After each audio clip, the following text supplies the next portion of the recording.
Hey Two Rivers, it's Tori Townley with Children's Cup. In case you didn't know, you guys have been up to a whole lot of hope-giving, of dream-inspiring, and world-changing lately.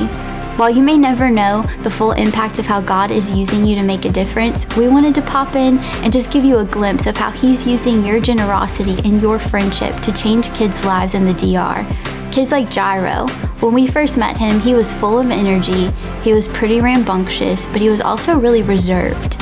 Our team noticed that he didn't like to get hugs, he didn't like any sort of affection, and we started leaning in. We started trying to figure out what's going on. And what the team uncovered was that he wasn't accustomed to receiving love at all. So we started to lean in a little bit more and just show kindness in any way that we could. And over time, we have seen him completely transform. Now, not only is he enjoying receiving love, he accepts hugs. He actually gives hugs now. It's crazy, but you guys, because of your love, because of your consistent prayers and your investment, you've allowed this kid to be able to encounter what love looks like. And not only that, but you've empowered him to be able to love in return. And that is gold. A kid who didn't know how to accept love now does because of you. So we just want to say thank you. That's just one in a million. There are so many other kids' lives that you guys are helping change. And we just want to say thank you. We're so grateful for your friendship. We're praying for you. We're cheering you on, and we love you.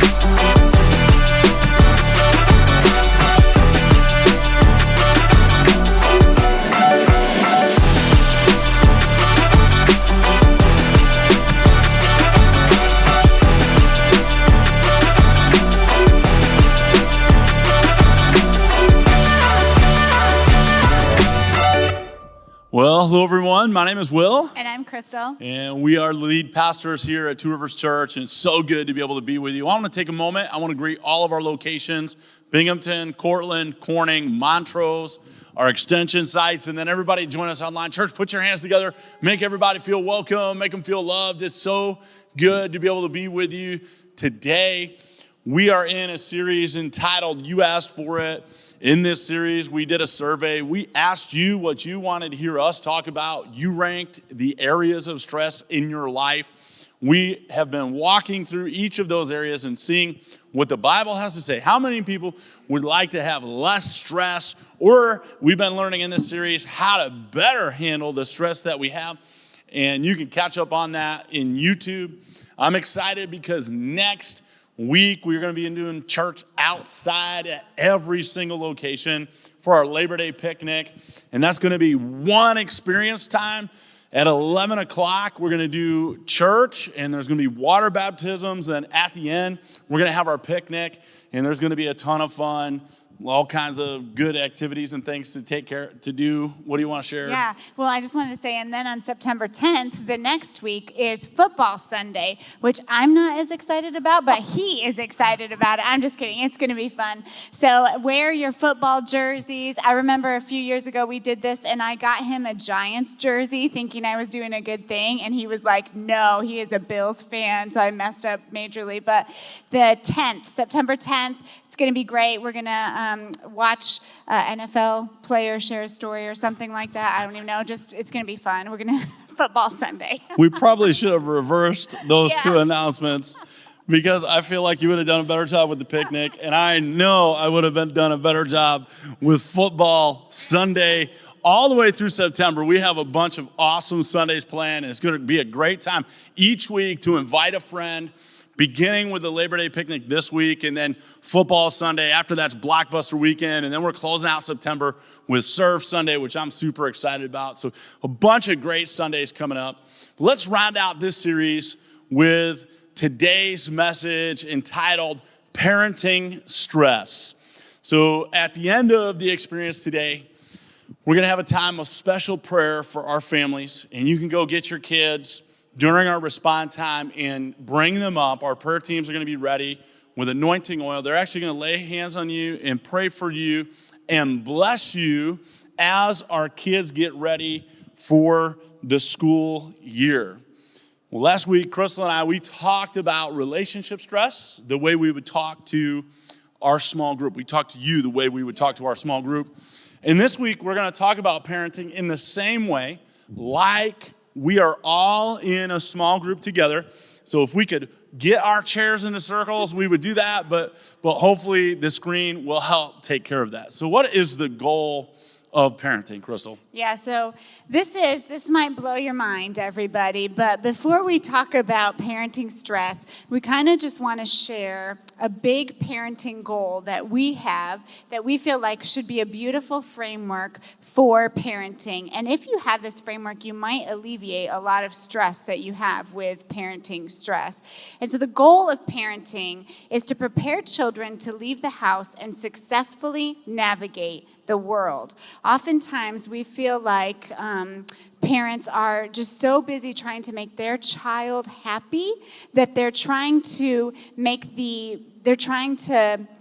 eliminate any hardship or anything that child might face. When they get out in the real world, when they leave us, they're going to have hardships. They're going to need to know how to navigate some of that stuff. Yeah, and this is a real shift in thinking for parents because we think, let me make it easier for you, make it easier for our kids.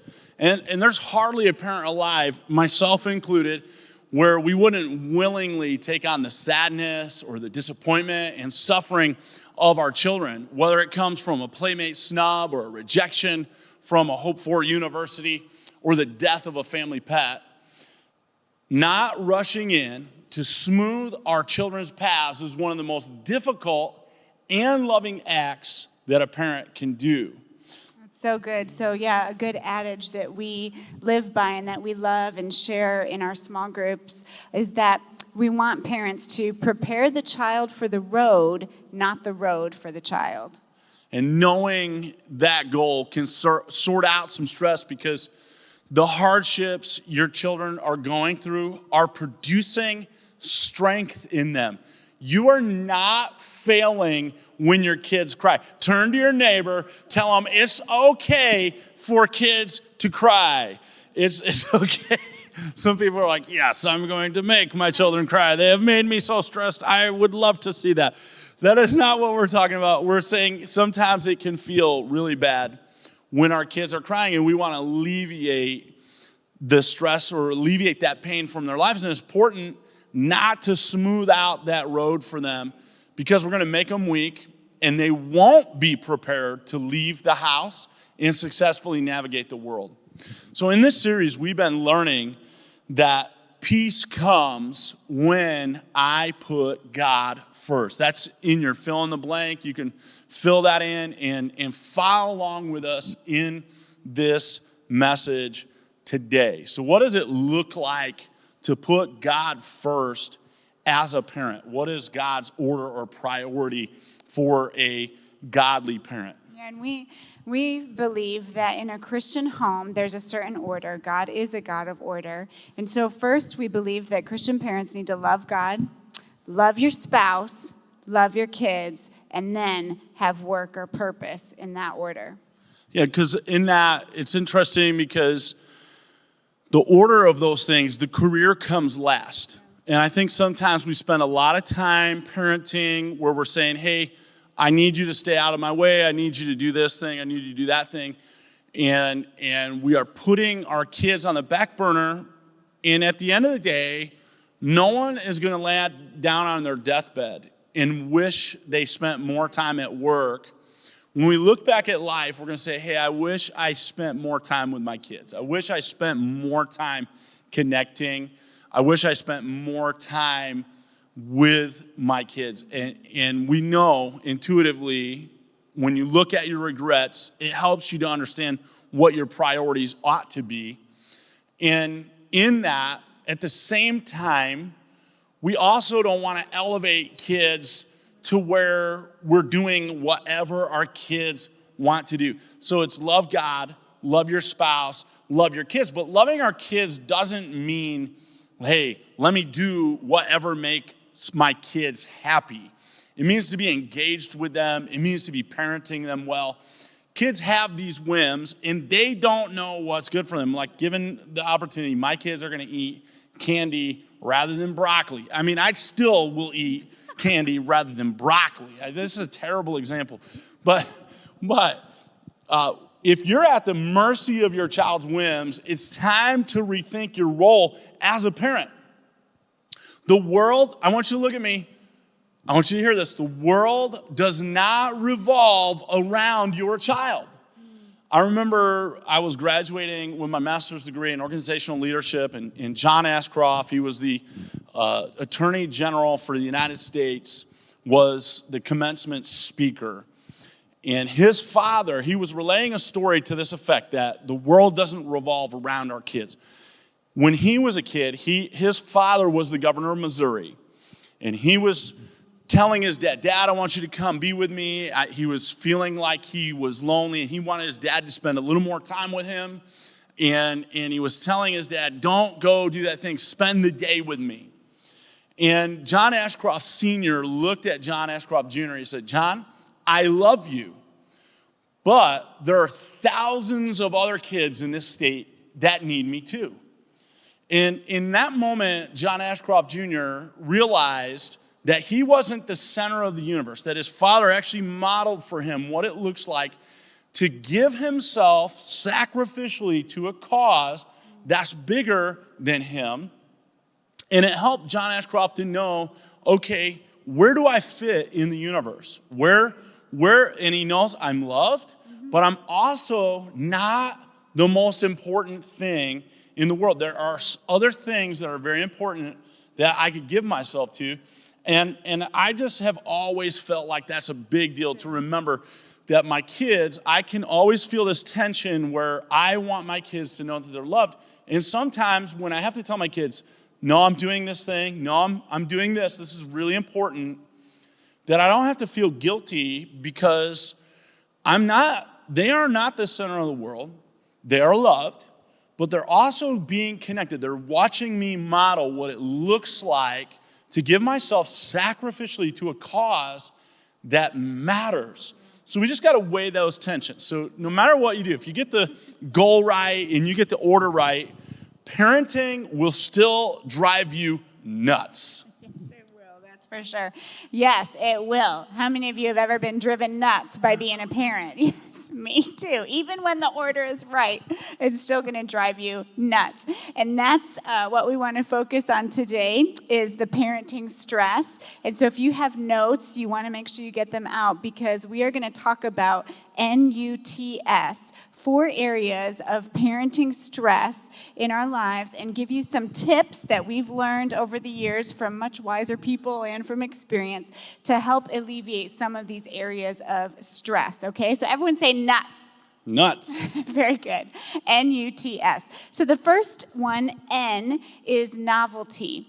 Oftentimes, just the sheer novelty of parenting causes stress, especially in people with like a personality like mine, where new things that you don't know what's going to happen causes stress. And parenting is so novel in so many ways. I mean, when you first have a baby, you've never had a baby before. It's so new. You don't know what to expect. You don't know if you're going to be a good mom. And then there's the newness of like sending your kid to school for the first time. Or whatever it is. You all know what I'm talking about. Have any of you experienced this type of, yeah, okay, all right, hands all over, yeah. So the novelty of that. I remember when we were about to have Naomi, I was pregnant with Naomi, and because we had lost our first son, when we got pregnant with Naomi and we were farther along where she was going to be born, so many people were celebrating with us, but it was almost overwhelming with the amount of gifts and clothes that I got for this baby girl, right? It was overwhelming. And it was new, so I didn't know exactly what to do with it all, how to organize it, how to sort through it, what's she going to need, how do you even put it in the drawers? And I remember we were camping with his family, and I was very pregnant, and I was sharing with my sister-in-law or something this stress that I was feeling. I didn't even know what to do. And his mother overheard or was sitting there, and she was like, oh, we'll just do this, blah, blah, blah. And now I don't even remember exactly what she told me because it was 12 years ago, but I remember sitting at that table being like, oh my gosh, yeah, I will just do that. It was so helpful, but it's the novelty of it all can cause so much stress. And that's why Job 12:12 says, wisdom is with the aged, and understanding in length of days. So we're going to give you a parenting tip with each of these letters. And this is the parenting tip. Ask experienced parents for advice. Ask for help. We've got to ask. Ask for help, because you can recognize when you're doing new things and you haven't done it before. Other people have done these things. Yeah. They've gone through this. You are not the first person to walk through this in your life. Not the first person to ever have a child. Yeah. So when you get ready to go check into children's church for the very first time, you could be like, oh my goodness, I don't know if I can see my kid going there. I'm a little nervous about what's going to go on. And there can be a stress load to that.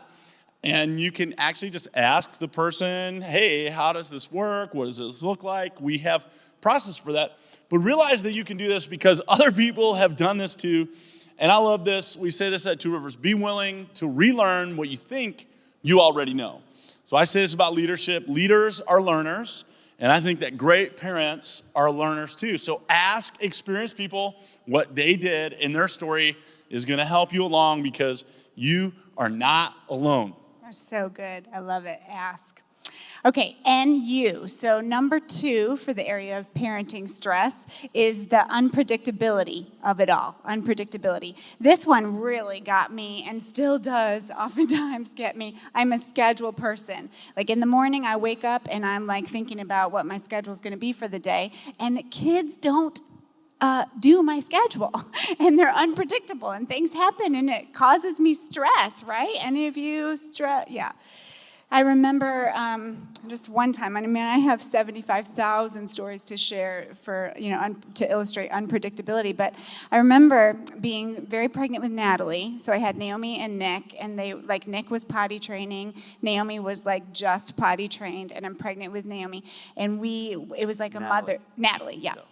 And I remember this one Mother's Day, we were coming home from church, and we had just set up and tore down, so I was exhausted. And the whole way home, I was thinking, I just want a nap.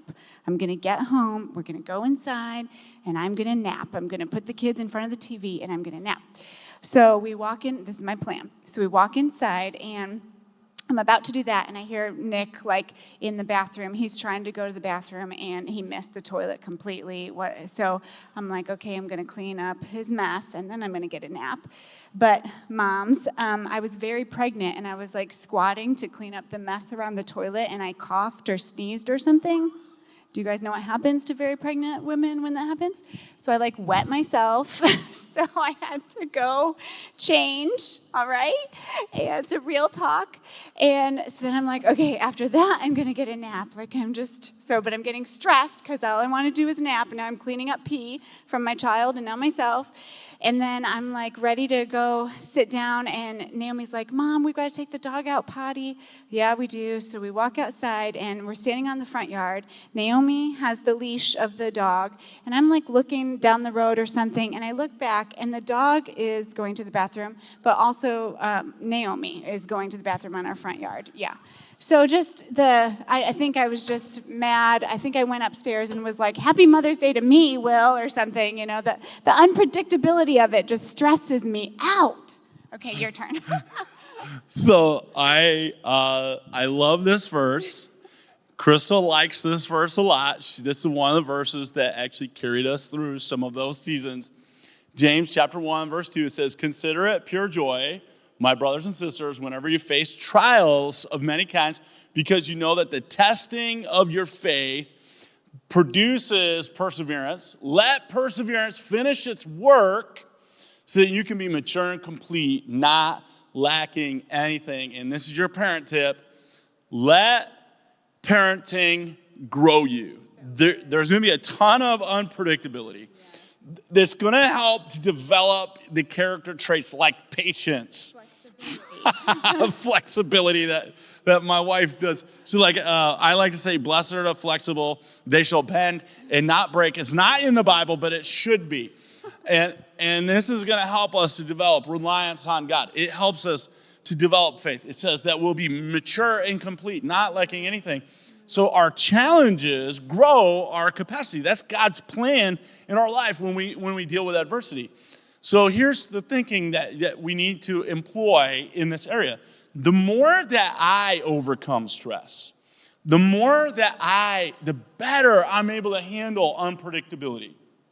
The more that I let it grow me, the more that my kids will learn to overcome. They'll see me model it. They'll see me leaning into Jesus. They'll see me taking the challenges of life and not be broken by them. They'll see what it looks like to overcome. And just like we don't prepare the road for our children, we prepare them for the road by allowing them to grow through it. Well, God is a good parent, and he's allowing you to grow through it too. There is this moment in life where we have to recognize that I'm greater than or equal to anything that I face today, that God's not going to allow me to go through something that's going to break me. He's going to not allow the fire to burn me. I'm not going to be overwhelmed by the waters. That we can go through incredibly challenging times and successfully navigate those things. So let God grow you through those moments when things are a little bit nuts. That's so good. I love that. I do feel like parenting has helped in my flexibility, my patience, so good. Okay, so that's NUT, the third area of parenting stress that hits us parents really hard is the threatening of our ego. Parenting does this. So this is the other one. Yeah, like the unpredictability in this one has caused me so much stress over the years. So I came into parenting with pride because I was a teacher and I was a really good teacher. So people would tell me, "You're going to be such a good mom." I was like, "I know, I'm going to be great." Then you have children, right? And it's like, oh my goodness. They're just all the embarrassing times out in public, and you guys know what I'm talking about. Threatening of the ego can be like just that kids throwing a tantrum out in public, and you're embarrassed because you think people are thinking that you're a bad mom, right? Or you go to the doctor's office and they tell you something and you think, oh my gosh, they're thinking I'm not doing a good job. And so it can really cause you a lot of stress and anxiety. You might not want to go out to a restaurant or the grocery store or a doctor's office. Yeah, well, that was me. I was hated going out in public for many years because of our children. But I remember one time I had just had Natalie, little itty bitty baby, and she was about a month old, so it was time for me, all the mom help was going away, so it was time for me to go out into the grocery store on my own. So I'm like, I can do this. So I got but I was thinking through, I have 3 children, Naomi's 4, Nick's 2, and Natalie was a baby. So if I was going to put Nick in the top of the cart, where you sit, and put Natalie's carriage in the bottom of the grocery cart, then I wouldn't have any room for food. So I was like, okay, I'm going to carry Natalie, push the cart with Nicholas in it, and then Naomi's going to walk next to me, and it's going to be fine. I'm going to go to the grocery store, we're going to be fine. Well, of course, we're getting in there and going through aisles, and I'm sweating because Nick's wanting everything. Natalie's starting to get fussy, and I'm pushing the cart, and I'm like, okay, I just need to get out of here. And I remember going down one aisle, and I hear crash, and I'm like, oh, shoot. And I look behind me, and Naomi had knocked a jar of olives, a big jar of green olives, off the shelf. So I just saw olives rolling all through the grocery aisle. I think my face, and I wasn't even thinking oh man, for her, whatever. I can see the PTSD on you. I could see it still, she's just radiating oh my goodness, embarrassment. Everyone's going to think, I'm embarrassed. Everyone's going to think I'm a terrible parent, blah, blah, blah, blah. So it was great. It's wonderful. So causes stress. So this is threatening our ego, right? The ego is a real problem.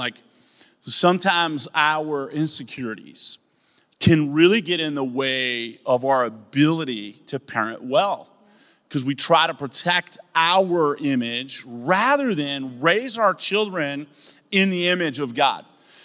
So 1 Peter chapter 5, verse 5 says it like this: clothe yourselves. Put this on, all of you, with humility. Clothe yourselves with humility toward one another. For God opposes the proud, but gives grace to the humble. So if you want to have capacity to handle stress, you want to have capacity to deal with things, if you will decide, okay, today I'm going to put on humility. Humility is this sense of saying, you know what other people think about me is not as important as what God thinks about me. And it is really a big deal that I decide that I want to put God first in my life. That I'm going to clothe myself with humility toward everyone around me, toward my children, because there's a tension between bringing our children into our world successfully and getting into their world enough to be a good parent. And I like this. We said this last week, and you can fill this in on your notes.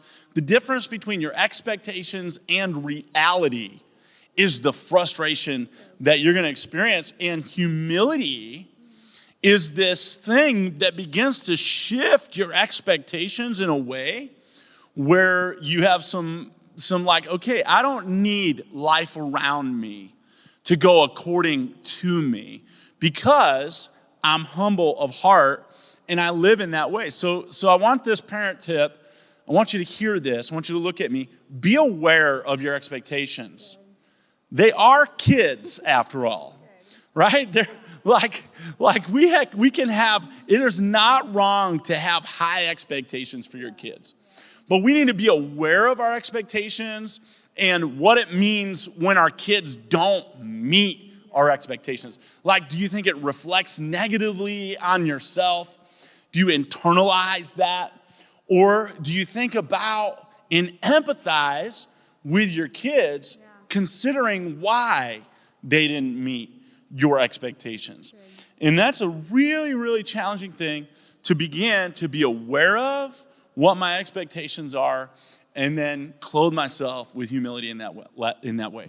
Yeah, that's so good. And yeah, with our ego, we often think that people are thinking this negative thing about us. And if we just stop, let God in, be humble, and we can often stop and think, okay, they're probably not thinking that. They're probably thinking, I've been there, done that, good job, honey, right? Like, if I see a parent in the grocery store struggling with a toddler, I joke, I've seen a meme about this before, but I kind of want to give them the Mockingjay symbol, like, been there, done that, feel your pain, more power to you, girl, you know?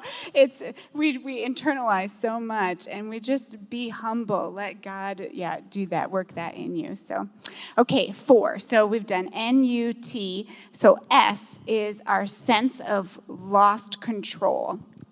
Parenting does this, kids. There's just things that happen when you're a parent that are out of your control. Whether it's like a colicky baby, whether it's you're stuck in traffic so you can't get to the school on time to pick up your kids.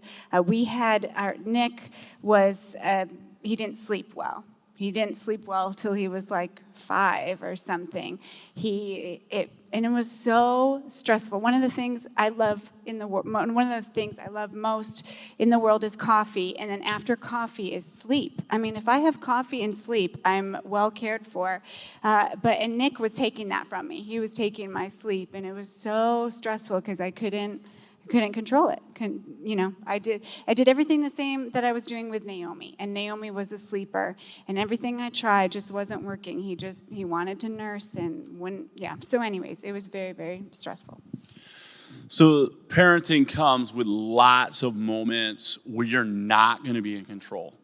And it's really good to recognize this stress for what it is. So much of parenting, God is using parenting to reveal things in us that he wants to purify in our lives. And one of the things that I recognize pastorally in people's lives as we don't have control is that this is what I call like the bargaining phase with God. This is when people start bargaining with God in order to get control of their lives. It's like, God, if you do this, then I will do this. If you'll get me out of this jam, I'll serve you forever. If you'll do this thing, then I'll do this thing. It's an if-then proposition, almost like if I want to control God to get control into my life. invariably, God has to come first. We follow him. We surrender to him. We don't dictate life to God. So when we're confronted with following God in surrender or having control of our lives, we have to make a decision. There has to be a moment like Joshua chapter 24, verse 15. Joshua is facing the Israelites. He's getting ready to transition out of the leadership ministry. He's saying, hey, you guys are all going to go your own way. You're all going to have some level of control. You're all going to have, you can do things the way you want to do them. So here's what Joshua says in Joshua chapter 24, verse 15. He says, but if serving the Lord seems undesirable to you, then choose for yourself this day whom you'll serve. Whether the gods your ancestors served beyond the Euphrates, and maybe we could recontextualize that today to say, hey, what do the people around you do? What did your parents do? Or maybe the gods of the Amorites, what are your neighbors doing? What does it look like in your neighborhood? In whose land you are living? And then this is what Joshua says. But as for me and my household, we will serve the Lord. And this is the moment of decision in every life that when we come into a place where I don't have control and I want control, it's stressing me out. It really doesn't feel good to not be in control of those moments. Here's our tip. Put your faith in a loving Father who does control your life. That God actually loves you in a way, he's not gonna allow pain into your life that doesn't have a purpose. You've actually been spared purposeless pain. You've been spared from that. That actually God's never gonna allow you to go through something that's gonna break you. That God wants to grow you and develop you, but he also wants us in that process to learn to put him first in every single thing that we do. And there has to be a moment of decision where God's going to allow some of these things in our life to test us to see, are you going to put me first? Are you going to, in your household, trust God above all other things? Are you going to trust God as we kind of wrap up this series with your finances? Are you going to trust him with your work? Are you going to trust him with your relationships? Are you going to trust him as a parent? And your kids are going to see that. They're going to see, is mom and dad really living this thing out? You can't fool God and you can't fool your kids. You might fool yourself, but you won't fool them. And it has to be the way God calls us to follow him is all in. We can go all in, and then he is so good. He sees around the corners we can't see. Sometimes we get a little upset why things go the way things go or why things happen the way they happen. But when we discover that I'm trusting in a good Father who cares for me, he loves me, and he's going to carry me through, then we discover that Jesus, the Prince of Peace, comes. And he says, my yoke is easy and my burden is light. Take my yoke upon you. Learn from me. And he's going to help us through these challenging moments. I can't control what my kids are going to do. I can't control the outcomes of my kids. As much as I love my kids, as much as I want things for them, I cannot control their future. But I know the one who does. So here in a few moments, we're going to have a chance to respond at every single location. And if you've not put your trust in Jesus, you haven't given your life to God to put him first in your life, I want to encourage you in that. And then another thing that's going to happen as we respond is we're going to have a chance to get our kids to have prayer together as a family. And maybe in your life, you would say, okay, God, I'm going to put you first. This year, as we go into a new school year, in our household, we're going to reorient some things. I'm going to lead in my family spiritually. I'm going to lead, and we're going to move some things out that don't belong in our house. And we're going to start to follow God's instructions in God's ways, because as for me and my house, we will serve the Lord. I want you to bow your heads and pray with me. Jesus, I pray now for every household, every parent, that's experiencing stress, the challenges. We can get the order right. We can get the goal right, and it can still be nuts. And it can still be so stressful. But I pray now that you would come, and when we put you first, peace comes into our lives. I pray you'd help us to put you first in our families, put you first. Football isn't going to come first. Nothing else is going to come first, Jesus. You are number one in our lives. We thank you for that. In Jesus' mighty name, everybody together said, Amen. Amen.